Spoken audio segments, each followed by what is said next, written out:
So in this tutorial, we'll be talking about this chapter which covers the numpy library, which is basically a library that makes it possible for us to create multidimensional arrays and matrices. And once we talk about the library a little, we'll demonstrate basic operations and manipulations on this library's objects.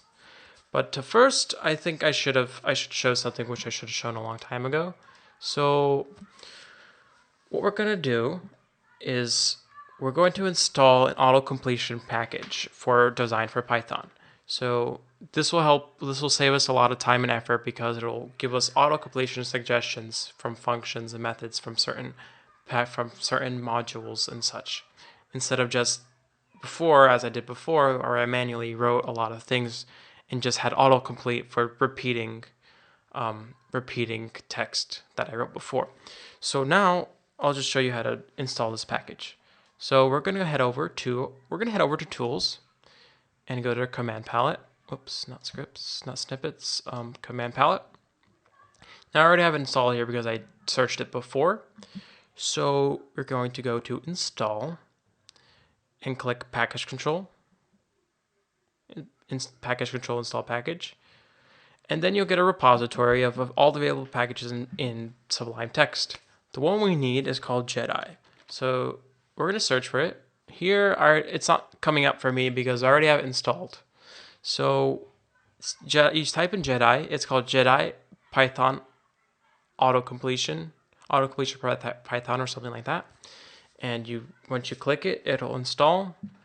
And then you can open it right here. Now, if it doesn't work from the start, you just restart, close Python, open it again. So restart Python. So you just open settings default to make sure it's running. Okay, now it's running. All right, so now that that's out of the way, we'll show you how to install the numpy library through something that's called pip. Pip is basically an executable used for installing external modules in Python on a Windows machine. So we're going to have to find it in its directory. So it's located in the scripts folder in the Python directory. So we're going to have to find Python itself. So we're going to just find in the start menu py or whichever way you want. You just find the executable file. Here's Python. You can head over to scripts. And as you can see here, here's pip.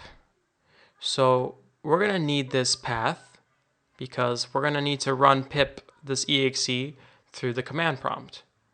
So we're going to just type cmd or whatever, command prompt, press enter. So we're going to utilize the command cd, which changes directory and then you to save time, you just type in the starting letter of whichever folder. So app data, so type in A, tab, find it until you find app data. And then you're going to do the same thing for all the water through the waterfall, through the cascading of folders. So you just do app data, then you do local, then you do cd programs, not this pip, that's not the right one. Programs, cd, python p, python, cd again, p python, and then finally cd scripts. All right, so in this folder we have pip. So if you type p, then tab to autocomplete, you'll get pip. You can use pip 3.5 or pip 3, whatever. It's all the same. But let's just use a regular pip. Okay, so pip has a command. After you type in pip, you have the install command. This will allow us to install modules. All right, so then we type in numpy. After that, we press enter. Now, I already have it because I was testing it before, but if you don't have it, you'll get a download prompt with a progress bar and everything, and then it'll install it for you automatically. All right, so we can close all this. Close this too. All right, and then you're going to have to restart Sublime Text. Now, I don't have to because I already have it installed, but just when you do, restart Sublime Text. So now that we have everything set up, we're good to go. And I think I'll continue next time keep this tutorial kind of short. So we hope to see you then.